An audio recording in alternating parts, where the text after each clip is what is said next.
Welcome to Play Pause Turn. In this podcast, we discuss all things to do with TV, films, games and literature.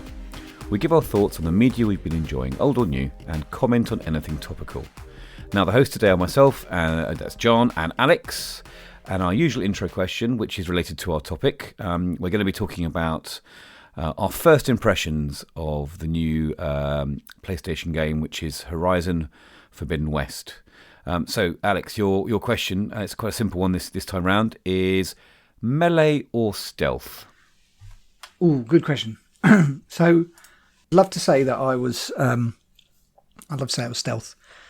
And I've played lots of Assassin's Creed and stuff like that. So I think, hey, I've had enough practice, but I'm totally melee. I shoot someone and then they go, what's that? And then as soon as that happens, I'm like, oh no. And then I just jump in and I just have to start hacking and slashing them.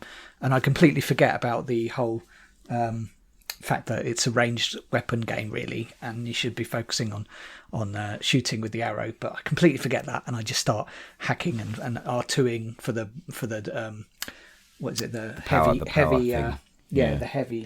melee attack. Heavy strike, heavy melee. Yeah. And I just can't help it. So, yeah, I'm not going to win any prizes for stealth, I'm afraid. It's an interesting game because I'm more of a stealth fan, and I always play my game stealthily. Mm-hmm. And I think I can blame Metal Gear Solid on that. Really, I played a lot of MGS, which kind of forces you to do stealth. Right. And games like Thief. I haven't played many of the Assassin's Creed games. But I sometimes used to play the Far Cry games, like you would play Assassin's Creed games, if that makes sense. Yeah. Especially when you're attacking bases. I always take the stealth option. I have this fascination about trying to get through a level without the enemy knowing. And in fact, in some games like Dishonored, you get different endings, don't you? You get different sort of That's right, yeah. conclusions if you stealth it and try not to kill everyone. What was I playing recently? Oh, yeah, I think I've been playing... I think it's Cyberpunk or something else, which has Cyberpunk, and you get a choice when you stealth and try and take out an enemy. You can either kill them or knock them out. Oh yeah. And I have this problem. I always try and knock them out rather than kill them. I don't like leaving dead bodies all over the place. Oh, so now you've just got unconscious bodies instead. Yeah. Well, so that, they get up and they go back to their families afterwards, because henchmen always have families, don't they? Well, that's so true. To go back to. But I have spent a lot of time in Horizon Forbidden West throwing stones. I don't I don't know if the AI in this is better than the first game. Yes. But I still feel that I have to throw a stone. I section my distance from the characters. I have to throw a stone kind of 2/3 of the way from me, and they sort of walk towards that stone. Uh-huh. Then I throw another stone 1/3 of the way from me, and they walk to that stone. And then I throw another stone right next to wherever I'm hiding. Usually it's in those little red reeds that you can hide in. Yeah. And they come to me, and then I tend to do a stealth kill, which is, like a stealth strike, I think it's called. Yeah. And I like that. I think you get better loot with stealth strikes as well. I have. The thing is, I do some of that, but I just don't use the rocks. So I position myself in the reeds next to someone that I need to, a robot I need to attack. Yeah. And then I normally do a stealth kill. But the problem is, because I do the stealth kill out and about, all of the robots just kind of look around and go, what's going on? And then so the AI has got better, but it's not got much better, because I think I remember having like three stalkers, I think it was. And they would come in one after the other, and I'd stealth kill them, and then the other one would go, huh? And then come in straight afterwards, and I'd stealth kill them. And so it's not so much cleverer, but when it goes red and they're like, I know where you are, or that, I'm just like, oh no. That's when the melee starts kicking in. Yeah, there's no point trying to stealth now. I'm found. If you use the smoke bombs, because that's something that helps return you to stealth. Oh, I didn't know. I mean, I have got them. I haven't used them yet. Yeah, they if you're like surrounded by robots and you just want to machines, and you want to just hide and move out the way, you can just throw a smoke bomb, and then what surprised me is that for a couple of seconds all of the robots are confused, which means they won't be able to pinpoint you. See where you go. So you can literally go wherever you like. So I literally ran up to one of them. I was like, "Thank you very much," and then stabbed him, and that was it. So, well, that mechanic is used a little bit in some of the underground scenes with the mushrooms as well, isn't it? Yes, that's right. So I have used those. So I guess that's the same mechanic. Oh, that's good to know. I've already learned something new. Yeah. I mean, I've got to the point where there's quite a bewildering amount of tools for you to use. Yes. But so far, I mean, stealth for me and melee for you. This game's quite good at giving you the option. We're going to discuss that later on. So yes, it's lots of choices. I mean, I haven't really properly introduced what we're talking about here. I mean, obviously we're talking about Horizon Forbidden West, but we haven't played the entire game. We're really going to give our first impressions of it. I've played about 10 hours. You've played a little bit less, haven't you? We're pretty much about the same position. Yeah, we're about the same position. I've just got out of the Dawn, and I've done a couple of missions, but nothing too major. So. You've gone through the gates? Yes. Yeah. Oh right. Okay. Yeah. I think let's not discuss what happens after the gates, because I think that's quite a nice demarcation point if people are going to listen to this and then play it. Yeah. So, I mean, the first thing that you and I discussed this previously on our our communications. The first thing we asked each other is performance or resolution mode, because like a lot of new but current gen games, the consoles have this option.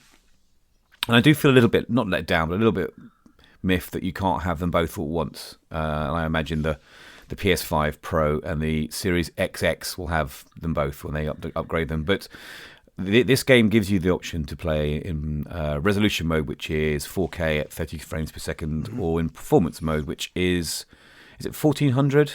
So it's 1440p, which is it's called checkerboarded.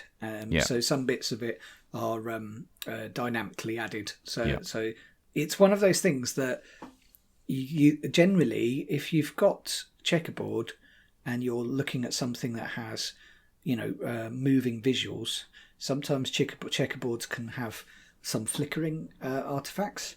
But what I've noticed is there's none of that. Like what they've done is they've done this really well, and so if you do the performance mode, which is what I've chosen, you don't feel like you're missing things, and you don't feel like the quality is dialed down very much at all. Which is for me, I think I like the fluidity of 60 frames per second. So that's the kind of thing, and because I was used to that when I played Horizon Zero Dawn. Yes, you played it. You played like they upgraded it, didn't they, for the PS4 Pro? Yeah, is that right? I played it on the I played it on the PS5, and that way you could have that 60 FPS mode, and honestly, it was just. I think once you're used to that fluidity, it's hard to go back a bit. But sure, yeah. So I've not tried out the performance mode. I think it depends on what you're playing. Although I think it's one of those things that a good example would be to go and switch it on to performance just before you're about to do a field full of machines, and then sort of do a bit of melee, a bit of shooting, and see if you find it more responsive or not. And if you don't really notice the difference, then I wouldn't worry about it. But I mean, the thing is, even when in performance mode, the quality is astounding. It's just they've gone to a lot of detail on all of the textures, the world that they created. It's just really astounding, and I think that's what makes it a next gen game. Even though actually in this case it's kind of cross gen, because they kind of scale that down for PlayStation 4 and PS4 Pro. Well, I mean, from what I've seen, it looks pretty good on the PS4 as well, which I think is a testament to the developers, really, and how they've managed to,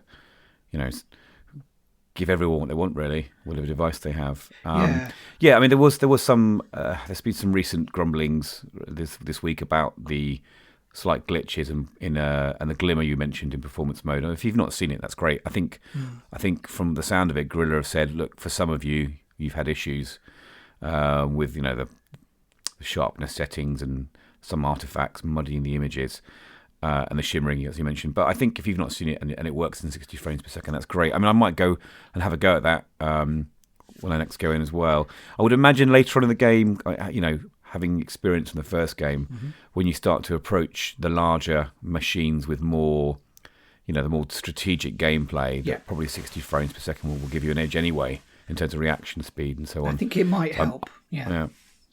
Because I know that's 60 frames per second is really useful for twitchy games like shooter games. So it'd be interesting to see that. Yeah.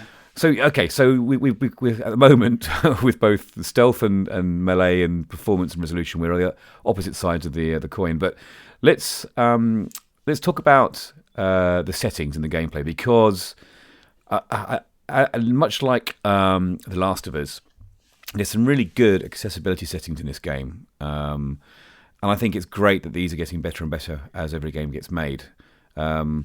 Have you tweaked any of your gameplay settings just to help you out? I mean, we're speaking from the point of view of being slightly older people with less time to play the games and slower reaction speeds. So, where before they used to be just accessibility settings, they're now starting to help people a little bit in the game. What have you done to gameplay? They are gameplay settings, really. And I think that's the thing. But there's very much an accessibility piece around that, but for us it just makes certain bits of it easier. One of the things that I've changed is I've increased the concentration time, because actually although I play this on easy, which is a bit of a no really generally, but I play this. Nothing wrong with that. Nothing wrong with that at all. I play it on easy mainly because I've spent a lot of time in Zero Dawn getting to a point where I was really comfortable, and then I wanted to play it again in medium, and I feel like I don't mind going through and doing the story once in easy and then go, wow, okay, that's really cool, and then having the option of New Game Plus where you take some of your things across. And I think that's what I'm kind of hoping that will happen in time for Forbidden West as well. Because I don't doubt it. I'm sure they're going to do that.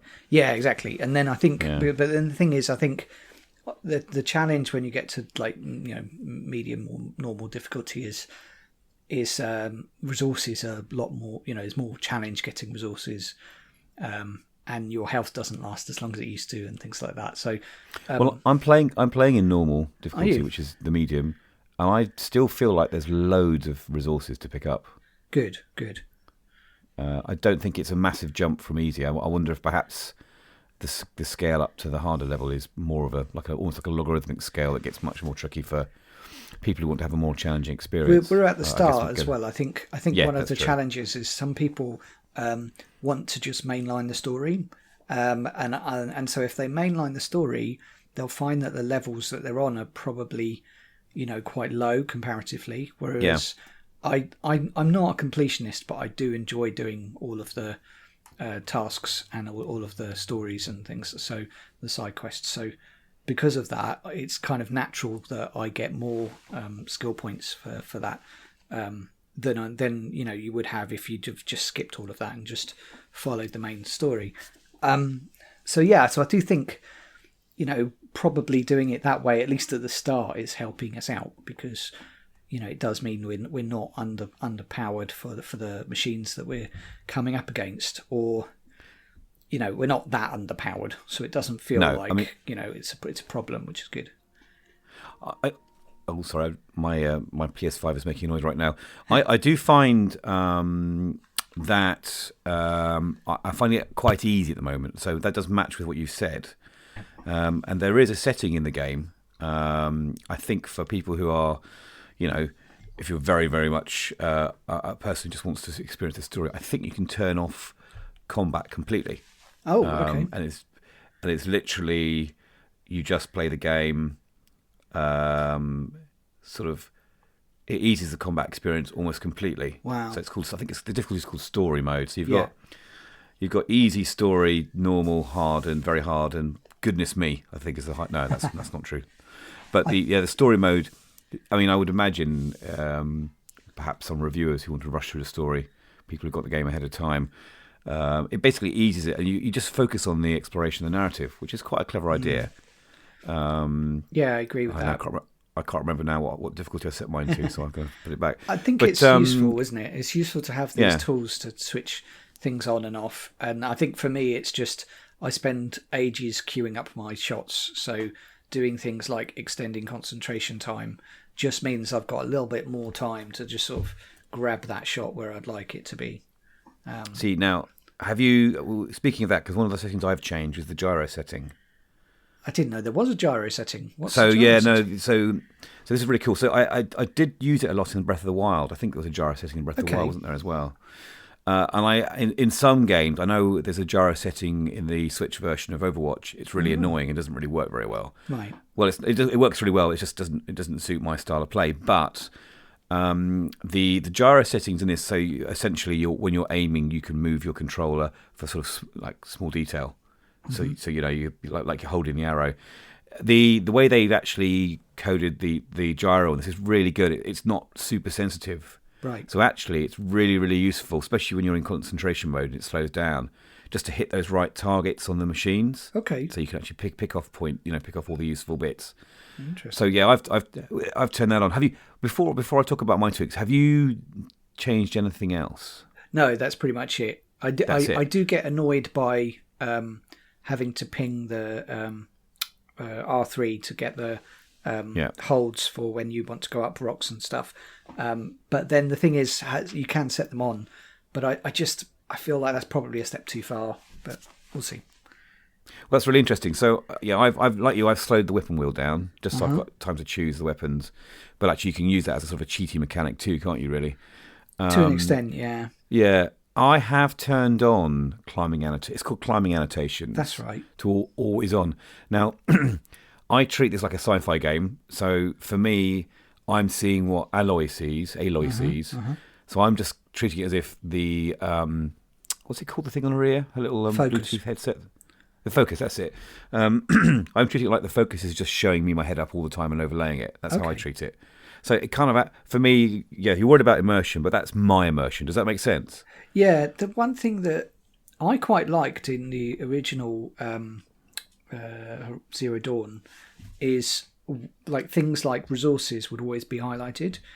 And I love that because it was a good reminder of, have I got all of the things from when I've got rid of all the machines, have I looted them all? And it doesn't seem like that's automatic at the moment, so you do have to do that ping each time to get that. So to show you what's around you, you mean? Yeah, exactly. And then I think I'll probably leave it on. I think you're right. Yeah, well, see, there's two different bits to that. So the climbing annotations is separate to the interaction markers. Oh, well, that's what they are. So I've turned those on as well, so that I mean they're not on all the time. You don't look around and it's like just a whole forest of right. I see. Little markers showing your stones or your your berries, the healing berries. But basically the interaction markers turn on automatically at the same radius as if your focus was on. I see. Oh, you know what? I might switch that on then. Yeah, so I find that really, really useful because I have a horrible OCD in terms of looting items in games. Like when I played Last of Us, I literally, you're circling the room several times to find everything. To get everything. So I quite like this because it means I can enjoy the story, I can keep moving around, but I'm not, it's a bit like the old point and click games where you just clicked on everything until you found it. Yeah. So I know they're there, and especially like the little stashes of little boxes with all items in them you can find. And they're different in this game. You have like small box, then you have like a sort of generous box, don't you? And they have more in them. Yeah. So I've got that turned on. I'm getting a bit fed up with detective modes in games, which is what Focus is really, isn't it? Yeah, true. And the only time I really have to use the R3 button now, the old ping, is when you're following footprint trails from blood and things like that in some of the side quests, which is a mechanic that came from the first game. Right. And I quite like that part of the game. I quite enjoy. Again, it makes sense because it's her focus, isn't it? But having to constantly ping, I don't do it anywhere near as much. No, I think you're right. And that leads me to another setting which I haven't changed. But in terms of accessibility, you can in the game, I'm trying to remember what it's called now, turn off using your what's it called? When you squeeze the triggers. Oh, what the adaptive triggers? Yeah, because it's force feedback, isn't it? Yeah, but for some people who have RSI in their hands, I'm just trying to find the setting now. It basically stops people from getting RSI. Right, I see. And so you can actually have it turned off completely, so that you don't get that horrible sort of feeling. And I think you can use other buttons to aim and shoot. It's quite clever. Right. So I get the same issues by pressing R3 a lot with my thumb. Okay.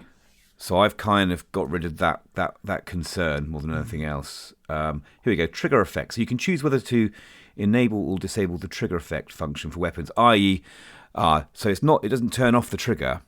What it turns off is, the adaptive, as you mentioned, the haptic sort of squeeziness, the resistance to your finger. That's right. So it basically turns it into the old DS4, the old DualShock 4. Okay.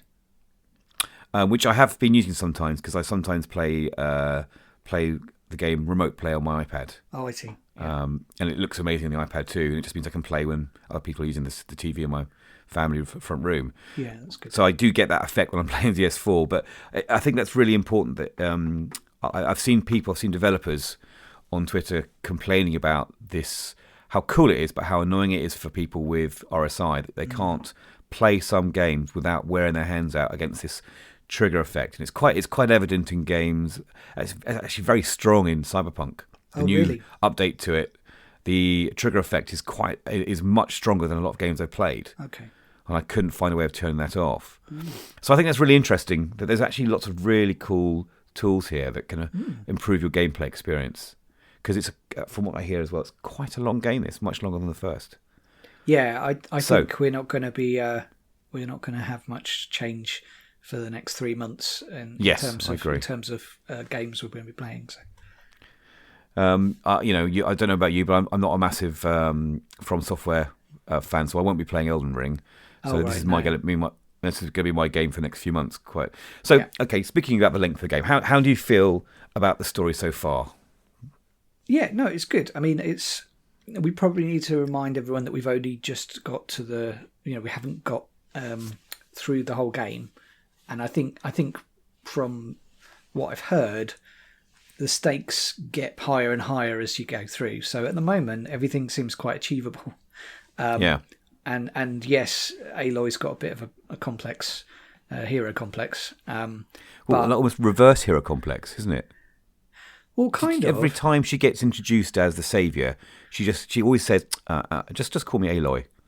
She does. Does that make sense? The thing is, it's weird because then as soon as you talk to her and say, hey, let me come along, which is the whole play of the characters with Vala and Erend, and then she's like, no, I will be able to solve the problem. And you're like, Aloy, you've done one thing and then you've said another. It's like, come on. Yeah, it's interesting. But no, she does like helping people, doesn't she? As well, in the side quest. And I like. Yeah. Sorry, Karen. I like that. So I think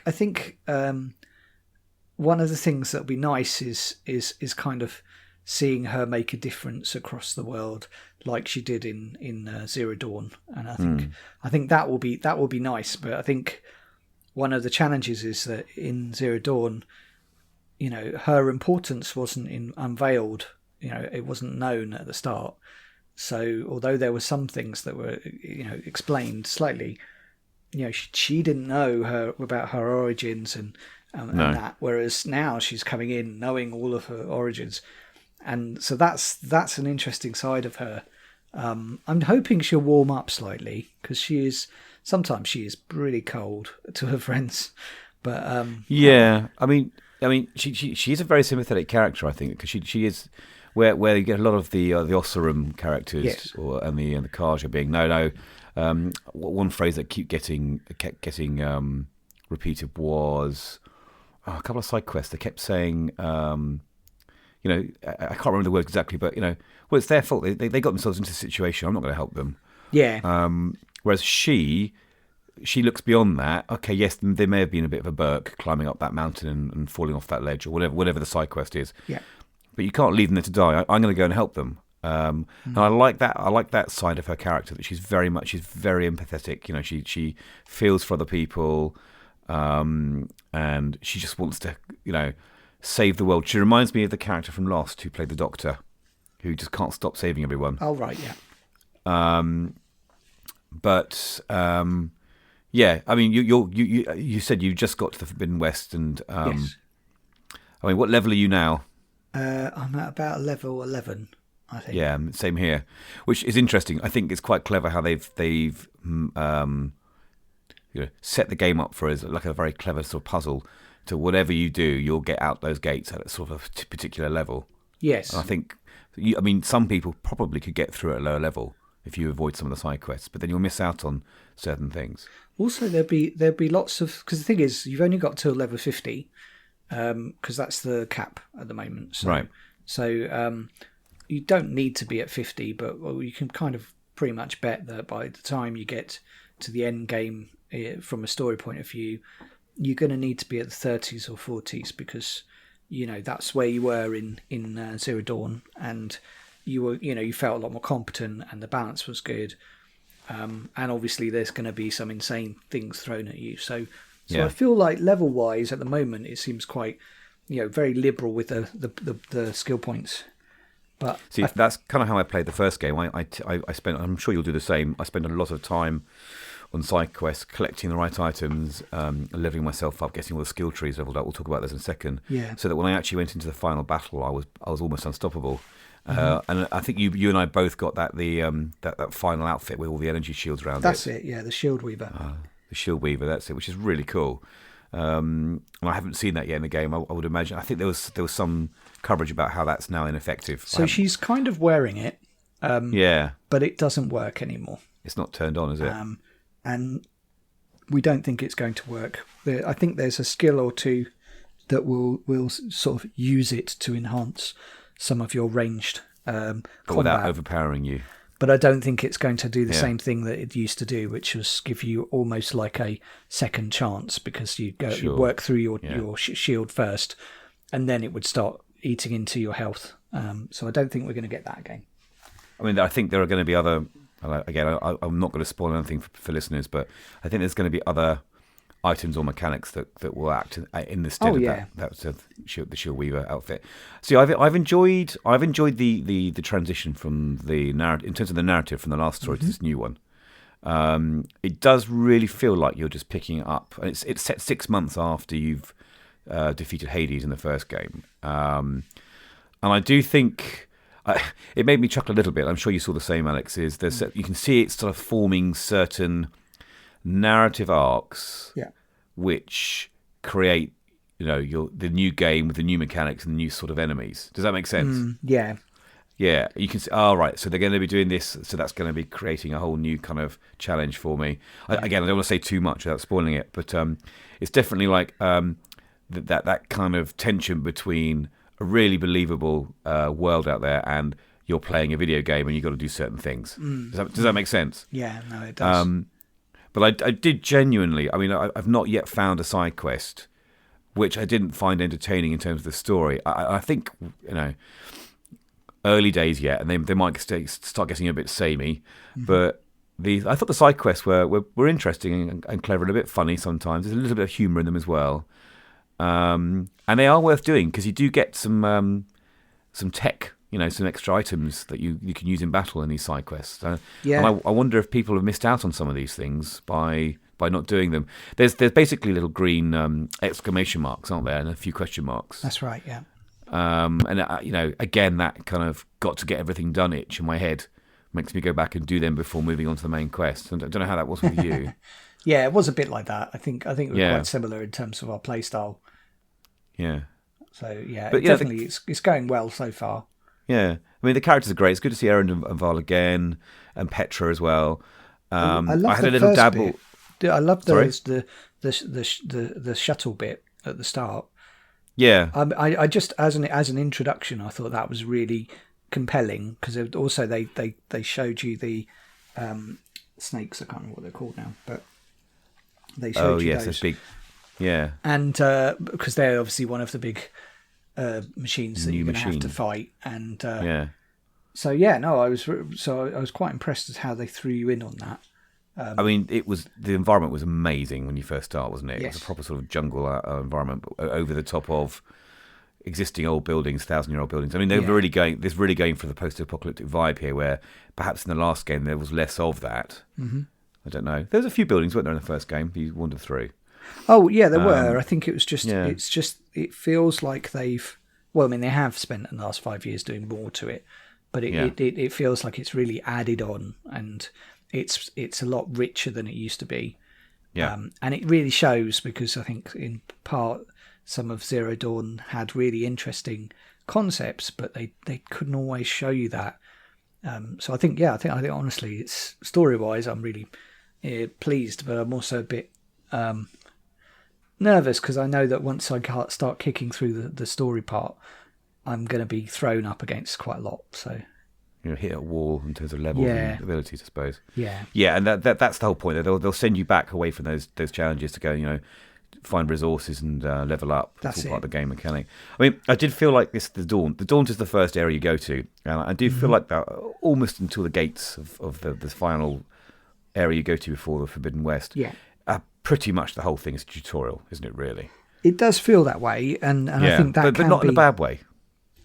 Well, some people might not like that, but I think the reality is you need that. Otherwise, you end up going into areas that you're just not ready for. And I think that's the problem. Is like people love open world games, but if you go the wrong way and die constantly, then they don't like it. Yeah. So this feels like there's enough of a reason and enough hand-holding, and it was similar to what they did in the last game. Well, you've also got to take into account, of course, that there will be a certain number of people who are playing this game as their first Horizon game. That's right, yeah. I don't think that's a massive problem. I don't think it's a major issue if you do, because there's not enough weirdness and a mystery from the first game to stop you enjoying this one. I think the only thing you probably miss out on will be knowing there's references to Elizabeth, isn't there, in this, which could be quite confusing. So at the start, don't forget there's that refresher. So and that really does spell everything out on a plate for you. Yeah. So I think if you've not played the original one, it's just you're going to find that a lot to take on in one go.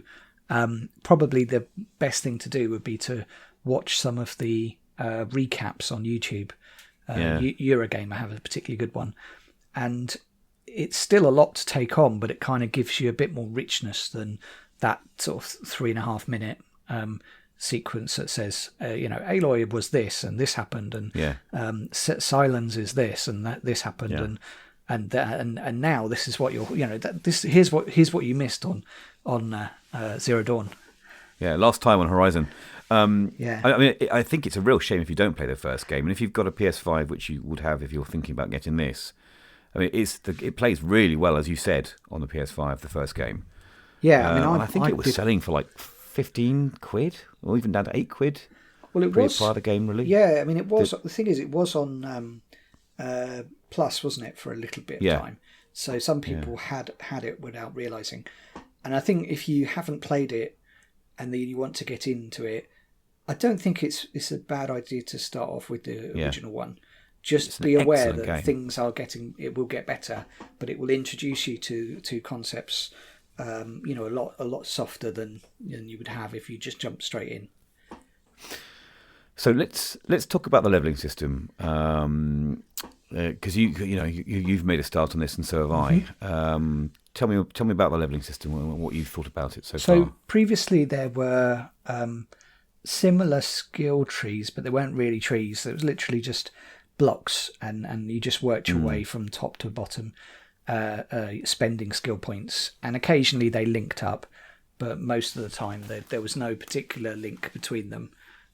So this has gone to a much more sort of classic skill tree, I guess, and that normally means that it's a lot more complicated. But I think what they've done is they've kind of taken the concept of a skill tree, but they've also kept it relatively simple. So what they've done is they've used, yes, there are multiple options that you can spend your skill points that you'll get liberally given to you. They are quite liberal, aren't they? Yeah, they are. Certainly in the moment, they're very, very liberal. But then obviously the thing is, don't forget that as you get higher in level, then the number of points that you have to work towards goes higher as well. So so it does slow you down naturally as you progress. But they've also used that as ways of unlocking Valor Surges. which we'll talk about in a bit. But so I think they have kind of thought it through. I think it's weird because some of the improvements feel like they should have been enabled by default. But I understand why you would have such a tree and that kind of thing. Yeah, there's a certain amount of... on the whole, I'll talk about it later on. On the whole, I think this game is a very approachable game for an open world RPG compared to some. There are still some fiddly bits in this that I haven't quite got my head around yet, like the Valor system. So I remember reading a Twitter thread from someone like, I think it was Mike Bithell, about skill trees in games, and he's quite astute. And traditionally, skill trees in games you usually have a 3-tree system, right? Or you'll have a 3-class system. I mean, that's things like Destiny have 3 classes. It's to do with balance in games. You'd never. It's rare to get an even tree system. So even now, yes, it's 6, which is an even number, but you've got a multiple of 3 even in this. I quite like this because, if you're a combat like you, if you're melee and you're melee, then there's a tree for that. There's your warrior and your hunter trees. And if you're more of a stealth player like me, then you've got the infiltrator tree. But you've also got you can buff yourself up with like a survival tree as well. And there's a couple more. There's the machine master and there's the trapper, which gets you more, skins and meat and so on. Yeah. And there, there's more to play with here. The meta game, isn't it, of unlocking all these is quite cool because there's more to play with. And I imagine a real obsessive player will eventually level up all 6 trees and be an unbelievable version of Aloy. Yeah, it's funny though because some of them I relate to. So obviously, warriors more melee. So that one I'm putting heavy amount of points into at the moment. Yeah. What Hunter's else? ranged, isn't it? Yeah, so that's all the ranged fight, which makes sense. Survivor is all about health, so again, that makes sense to me. Trapper, I've just got no interest in it. I don't know why, but it's just not something. I think the thing is, I don't really find traps something that I find rewarding. So maybe that's it's a lesson that I need to spend some time on it. Yeah. But yeah, so there's some interesting ones, and so I think we've got to dig deep, really, haven't we, and find out. I think within each of those meanings, I think maybe we're taking it too simplistically here, but maybe within some of those, they actually do open up skills that are quite useful, if that makes sense. Yeah, I think that's what I used to do with skill trees was look for the, what are the halo effects that I need from this skill tree, and then work out how I could get there. And I think that's what I haven't done really yet.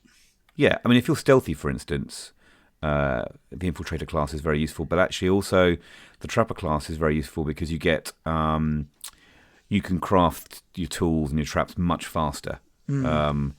And you can take less damage from your own traps, and your food that you eat becomes more, you get more of a health boost from it as well.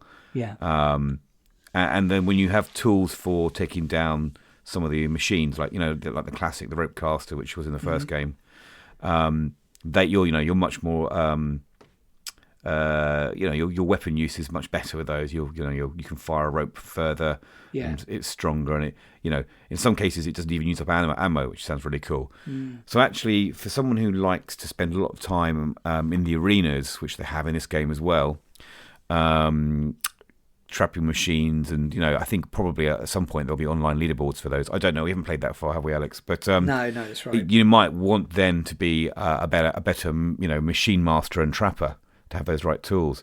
Yeah. So it's cool. And actually, when you go through the menus, what I do like is that it's got a kind of a Destiny style cursor in it, hasn't it?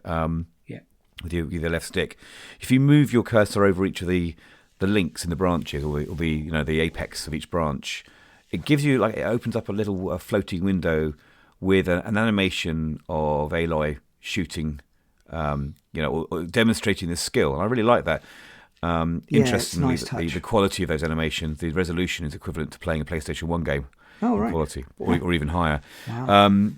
Just in those little windows on the screen. But I think that's really cool because, again, that's approachable. It's visual, isn't it, as well as the information. But I think, it's quite cool that you can like you say, you can steer yourself to a particular skill. Crafting, to be honest, a lot of games I play, if I hear they have crafting, I kind of groan a bit. But I quite like the crafting in this game. How about you? What's your feeling on this? I'm warming to it. I think upgrading your weapons sounds like an armor seems like a good thing to do, and it kind of adds buffs to the things that you've got, which I think is nice. Coils, isn't it? The coil system. Well, it's not just coils, but you can also when you go to the crafting bench, you can workbench, you can just level them up. Essentially, you've got 3 levels that you can go to, and I do quite enjoy that because I think it's kind of.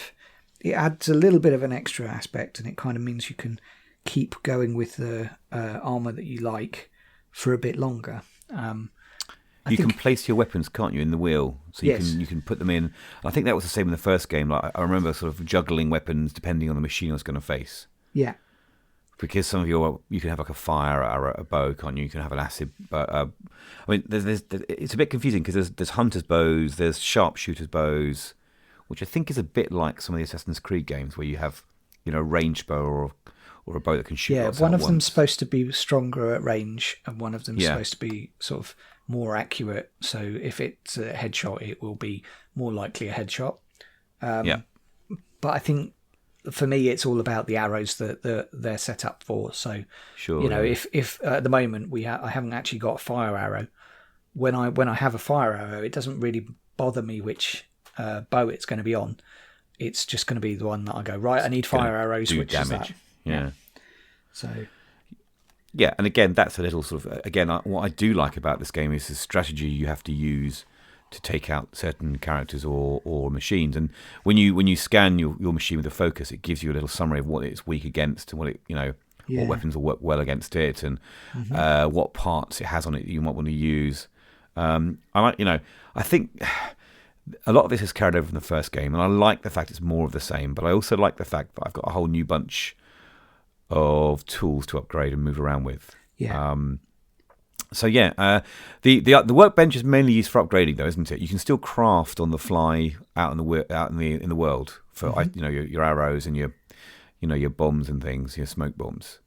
Yeah, and they've got your stash as well. So that means that there's nothing to stop you from just collecting as much as you like, which is great. That's new to this game, though, isn't it? The stash, I think. Yes, it is. Yeah.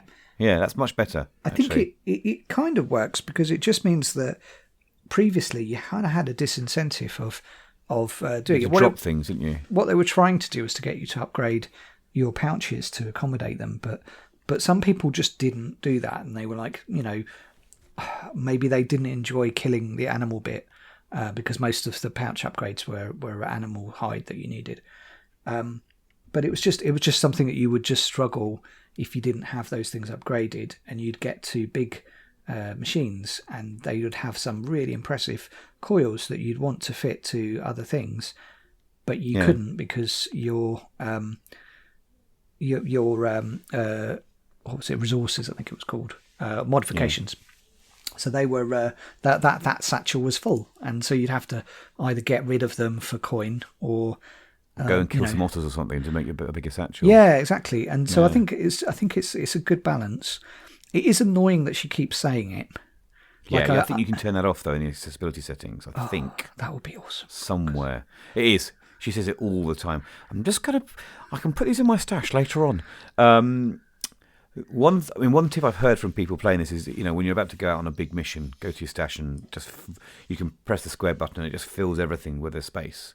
Yes. But also I noticed when I went to my stash in the town or the city just before you go to Forbidden West, is I noticed that our deluxe version outfits were in there. Yes, that's right. And I've upgraded a couple of those. Yeah, and I didn't. I kind of wish I'd known that sooner. I don't think they appeared straight away in the game, though, did they? No, I think you had to get to. You had to get to a certain level or a certain point. Yeah, in the game. Yeah. Yes, so I've tried a few of those out, and they look really cool, and they have their own attributes because each outfit has a sort of style of play, isn't it? Or it benefits a style of play. Yeah, that's right. So that's cool. I like the stash. Again, it takes a bit of the stress away from the game that you were just talking about. Yeah. Also, as of the last game, I think it was a feature that I'm really glad they brought over, is the resource tracking feature, where if you want to build something specific, you can track it as a job, and it will mark on the map where you have to go to find those resources. And I think that's really clever. Yeah, and I wonder that's good. I wonder if that was built with the PlayStation activity cards in mind. Maybe. I never use them. Do you ever use those? No, I don't. Cards? I think perhaps. I think I used them a little bit when I played the Miles Morales Spider-Man game towards the end. Mm-hmm. Like if you're a platinum hunter, they're quite useful. And I think when I played the first game on the PS4 Pro, we didn't have activity cards. Right. But if I do decide to platinum this, I think they might be quite useful. But it is really interesting because that tracking feature really seems to be, like it was almost built in mind of those activity cards. Mm. The technology is very similar, isn't it? Mm. One thing I haven't mentioned in our script here, we have our notes in front of us, Alex, is I haven't mentioned Machine Strike. Have you had a go at Machine Strike yet? No, I've not had a go. So it's kind of a cynical copy of Gwent from The Witcher. Oh, I see. Right. Or the Sabak games in the Old Republic games. In that you've got within the game world, there are several in the towns and outposts. There's someone who will play Machine Strike, and the board looks a bit like a chessboard, but it's more 3D. It's not 3D chess. That's Star Trek. And you sit down in the first village you meet, and you can sit down and get a tutorial to play it. Mm-hmm. And it has like chess pieces, but they're all machines. So all the pieces you play with are machines. Right. It's almost like a 3D card game, like Hearthstone almost, where each piece has its own health and attacking values. And so you meet this lady who plays the game with you, and she gives you a couple of pieces to play with to sort of teach you how to play it. And it's like sort of Hearthstone crossed with chess in 3D. Right. And I think as part of the deluxe pack, we've got quite a good Machine Strike piece already in our stash, Alex. I would imagine there are some benefits to playing it, like you'll get certain perks or certain rewards. I don't know how you feel about these games and these sort of games within games. I sometimes feel like I'm a bit impatient. Like, should we get on with saving the world, not playing chess? I don't know how you feel about them, but if you get a go at playing it, have a look. It's quite interesting. The quality of the graphics in the game, you're overlooking it. It's just stunning. Even that detail is amazing. Yes. So I thought that was quite quirky, and just like Gwent in The Witcher, those pieces you can collect around the world to help you play the game and level up. That's another mechanic that some people must like. I don't know. Does that interest you? Yeah, I think it will. Like, there may be times when I don't want to constantly battle machines, but I still want to do something. So I can imagine myself using it then. But other than that, if I wanted a strategy game, I would have bought a strategy game. Yeah, I mean, it's a bit like I think it's the only similar trope I can think of is all these JRPGs that have fishing in them. Sort of a way of relaxing in the game. Yeah, that's right. Okay, so photo mode is in this game, and again with the deluxe version or the pre-order version, you get a few extra. You get like an extra pose and an extra face paint. But have you used it much? No, I've not used it yet. It's one of those things that it sounds like a really nice idea, but it's just something that I haven't really had time for. It's the thing is, the game is just so amazing to look at. Yeah. That and in the past, I mean, when I've played Uncharted 4, I took a lot of screenshots because the photo mode in that was really good. In fact, I turned all those screenshots into a book. You can set up the pictures and like a photo album book. And it's quite nice to go back and look at it, actually. Yeah. So I'm tempted to do that with this because it looks, we've kind of glossed over it, but it does look. This game is one of the best games I've ever seen in terms of looks. I think it's just the level of detail is it's really just impressive. Stunning. Yeah. So no, I think it's worth having a play with, certainly. Yeah. I mean, you're more interested in the battles and sort of killing the machines. Yeah, the story and things is the main thing for me at the moment, but that will change in time. So, I mean, I have dabbled with it. I've right at the beginning of the game in the tutorial, literally the first 3 minutes, I looked down at the grass because it's just the detail of the grass under your feet at the beginning of the game was amazing. And so I went into the photo mode. So I thought I'll zoom in and look at it. And there's actually when you go into photo mode, there's under the camera settings, you've got like your focal length and all the rest. But you've also got like how do I describe it? Like a sort of it's called the different types of lens presets. And so you've got your 12mm lens, your 40mm lens, and even nice. An 180mm lens. Now that the 180mm lens, which is like an f1.9 stop, is you could actually zoom in on the grass. Wow. And look at it like you're looking under a microscope, and there's like an autofocus. It's a bit quirky autofocus. A lot of it misses focusing. There's no manual focus, but if you get lucky, and I've just done it now in the game, so I've just looked at the road under my feet, and I've zoomed in on some leaves on a rock, and I'm right in on this rock on like a macro shot, and there's just like specks of flint in the rock, and I don't know how they've done it. I mean, the detail to the nth degree is stunning, and the grass when you zoom in right in. Yeah. Each individual blade of grass has its own striations, right? And I don't know if they're using some sort of meta sort of graphics generation, where as you zoom in, it generates a new.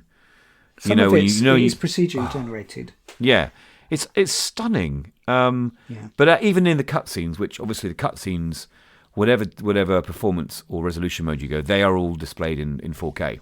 Yeah, because it takes a lot less grunt to play a cutscene. And the characters, the detail on their clothes, like there's a scene near the end of this first level with like a military leader, and he's got like these purple bows on his waist. The subordinate to the main guy, the black guy. Yeah, and his outfit looks. I mean, I'm struggling to see how they've created that. It's so in the sense that the detail and the folds of the cloth. There's no polygonal jagging at all. It's just unbelievable. Yeah, and I think. As the game is played by a lot of people, we're going to see a lot of photographs come out, and PlayStation do their cool thing, their photograph of the week. I think there's going to be some amazing shots here from people. Have a go at it later on. The different regions you go to in this game are going to have different sort of style photographs.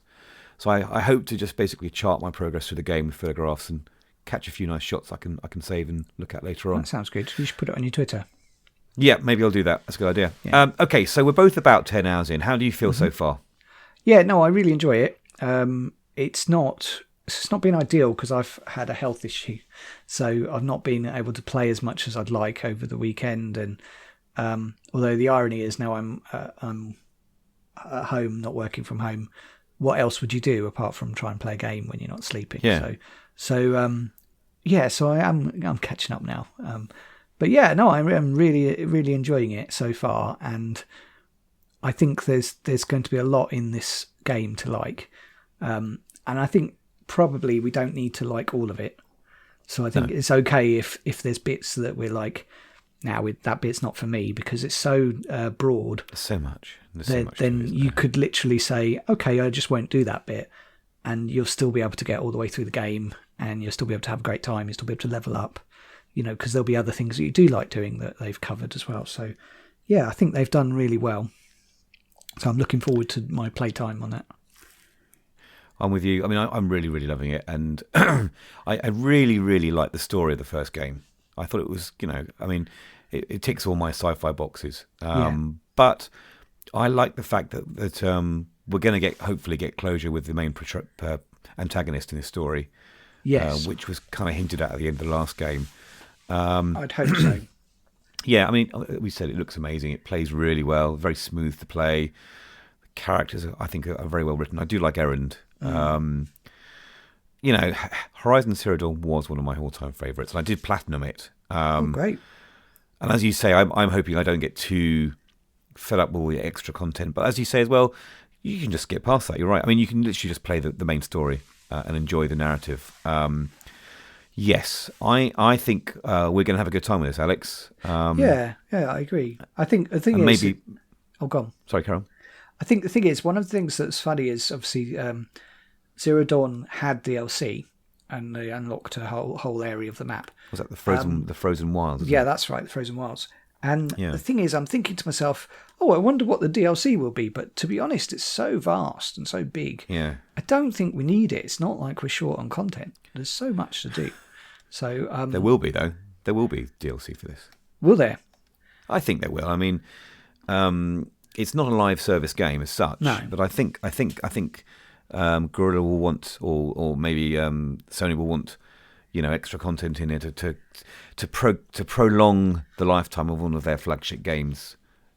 Yes. Especially as they haven't really, as of yet, got a comprehensive subscription service for games. So I think there will be DLC, but I think it might be more online and multiplayer style DLC, if that makes sense. Right. I think you can play.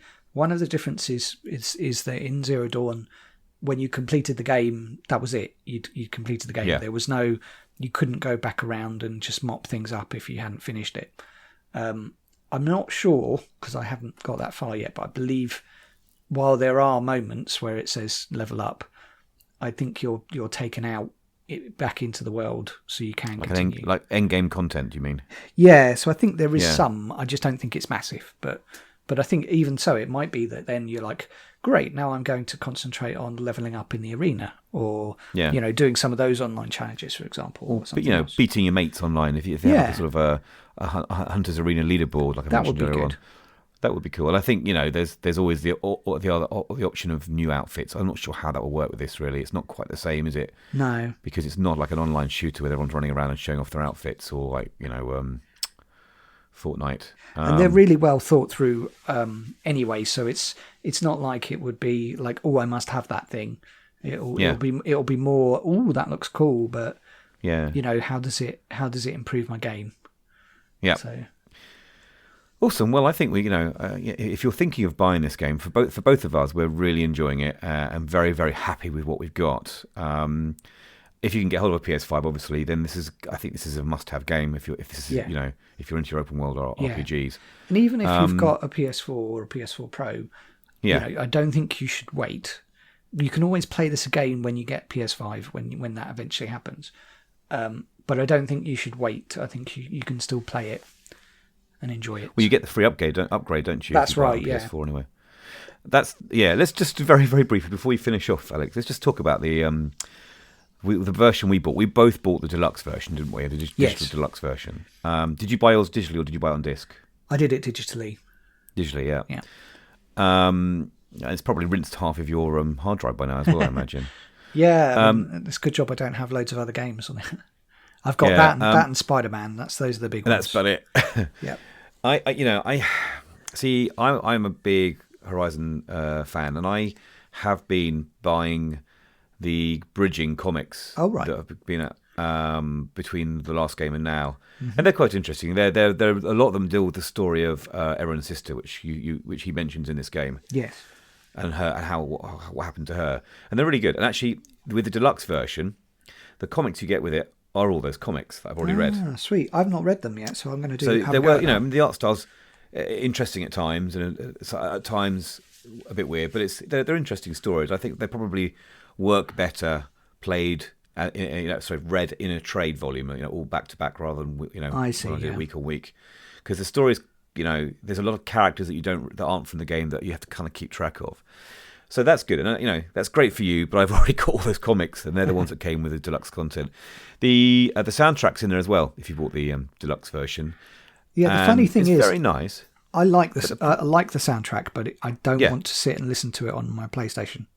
That's exactly it. Now, when I bought pre-orders before, especially on the PlayStation 4, they've let you download the soundtrack you've had as MP3 files and take them off on a memory stick, and I've done that.